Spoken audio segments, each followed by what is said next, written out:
आणि त्या पाहणार आहोत महत्त्वाच्या बातम्या। स्टार्क आयपीएल इतिहासातील सर्वात महाग खेळाडू केकेआरनं 24 कोटी 27 लाखात घेतलं। त्याचबरोबर 20 कोटी 5 लाखात विकलेल्या कमिन्सचा रेकॉर्ड 1.5 तासात मोडला। यंदाच्या लिलावामध्ये ऑस्ट्रेलियाचा कर्णधार स्टीव्ह स्मिथवर बोलीच लागली नाही। कोणत्याही संघाकडून खरेदी नाही। करुण नायर आणि मनीष पांडे देखील अनसोल्ड।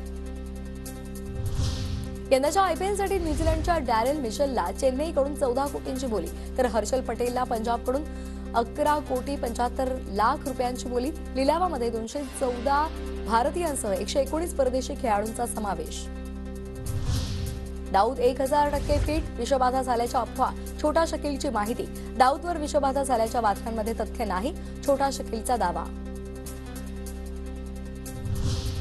मुंबई पोलिसांकडून दाऊदवरील विषप्रयोगाच्या वृत्ताची पडताळणी, दाऊदवर विषप्रयोग झाला नाही। मुंबई पोलिसांच्या तपासात झालं निष्पन्न। दाऊद कुटुंबियांच्या संपर्कातील व्यक्तींकडून पोलिसांना माहिती। राज्यातील 2 लाख मेट्रिक टन कांदा नाफेड, त्याचबरोबर एनसीसीएफच्या माध्यमातून केंद्र सरकार खरेदी करणार। आतापर्यंत दोन्ही संस्थांकडून 25 रुपये किलोप्रमाणे 5 लाख मेट्रिक टन कांदा खरेदी।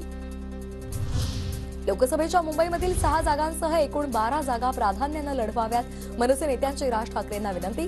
ठाणे, कल्याण, पालघर, नाशिक, पुणे त्याचबरोबर छत्रपती संभाजीनगरचा या जागांचा समावेश। अंतिम निर्णय राज ठाकरे घेणार। आता दुसरीपर्यंतचे वर्ग सकाळी 9 नंतरच सुरू होणार, शिक्षण मंत्र्यांची घोषणा। पुढील शैक्षणिक वर्षापासून होणार अंमलबजावणी।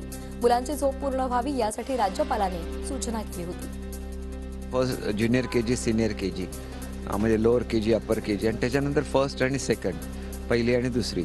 तर अशा तऱ्हेने करत असताना मुलांना खूप लवकर उठायला लागू नये या दृष्टीने त्याचं व्यवस्थित नियोजन होतंय। त्याच्यासाठी एक्सपर्ट डॉक्टरची कमिटी नेमलेली आहे। आता भुजबळ यांच्या कारला विधान भवन परिसरात थेट प्रवेश, गोळी मारण्याची धमकी आल्यानंतर भुजबळांसंदर्भात निर्णय। विधानसभा अध्यक्षांच्या परवानगीनं कारला मिळणार थेट प्रवेश।